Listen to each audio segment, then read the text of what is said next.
വയനാട് കഴിഞ്ഞ ദിവസം ഒരു യുവതിയെ അവരോടൊപ്പം താമസിച്ചുകൊണ്ടിരുന്ന പങ്കാളി വെട്ടിക്കൊലപ്പെടുത്തിയ വാർത്ത നമ്മൾ ഓർക്കുന്നുണ്ട്.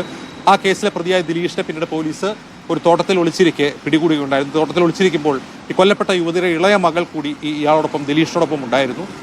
ഇപ്പോൾ പുറത്തു വരുന്നൊരു വളരെ ഞെട്ടിക്കുന്ന വാർത്ത, ഈ ആക്രമണത്തിൽ പരിക്കേറ്റ മൂത്ത കുട്ടിയെ ഈ ദിലീഷ് പീഡിപ്പിച്ചിരുന്നു എന്നാണ്. ദിലീഷിനെതിരെ പോക്സോ കേസ് പോലീസ് ചുമത്തിയിട്ടുണ്ട്. ഈ വാർത്തയുടെ വിശദാംശങ്ങളുമായി ഫൈസൽ നെടുമ്പാല വയനാട്ടിൽ നിന്നായിരുന്നു. ഫൈസൽ, പോലീസ് എങ്ങനെയാണ് ഈ വിവരം കണ്ടെത്തിയത്? ഇയാളെ ചോദ്യം ചെയ്തപ്പോഴാണ് ഈ വിവരം പുറത്തു വന്നത്.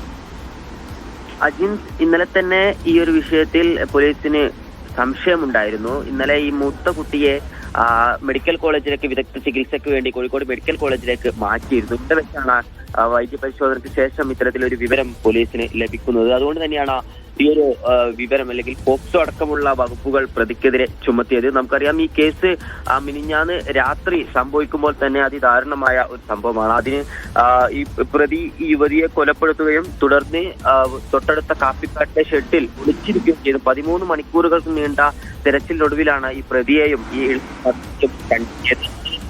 വലിയ തരത്തിലുള്ള ആശങ്കയും നിലനിന്നിരുന്നു. കാരണം ഈ കുട്ടിയെ ഇളയ കുട്ടിയെ കാണാതായത് മുതൽ തന്നെ വലിയ തരത്തിലുള്ള തെരച്ചിൽ, രാത്രി അതിശക്തമായ മഴ, ഈ പ്രദേശം എന്ന് പറയുന്ന ഒരു കാടാണ്, കാടിന്റെ നടുവിലുള്ള ഒരു പ്രദേശമായതുകൊണ്ട് അത്തരത്തിൽ വലിയ തരത്തിലുള്ള ആശങ്കയൊക്കെ നിലനിന്നു. എന്നിരുന്നാലും യാതൊരു കുഴപ്പം ഒന്നും തന്നെ ഇല്ല. എന്നാൽ ഇപ്പോൾ വന്ന ഞെട്ടിക്കുന്ന ഒരു വാർത്ത എന്ന് പറയുന്നത് മുതിർന്ന പെൺകുട്ടിയെ ഇയാൾ പീഡിപ്പിച്ചിരിക്കുന്നു എന്നുള്ള ഒരു വാർത്തയാണ് പുറത്തുവരുന്നത്. അത് ഇന്നലത്തെ വൈദ്യ പരിശോധനയ്ക്ക് ശേഷമാണ് ഇത്തരത്തിലൊരു വിവരം പുറത്തുവരുന്നത്. അജിത്.